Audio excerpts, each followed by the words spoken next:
In today's video, I'm going to show you how to use the AI manga effect on TikTok 2023. Once on TikTok, just go ahead and tap that plus sign on the bottom and then tap on the effects and then the search bar in here and then search on AI manga. Go ahead and tap the first one. In here, you can upload the photo or tap screen. You can see here the plus sign. You can just click that one and select your photo that you wanted to edit. Just go and click whatever pictures you wanted to edit.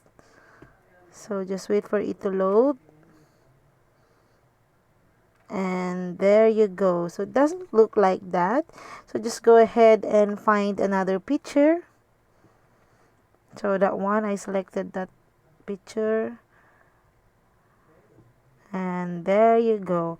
That's how AI manga effect works on TikTok.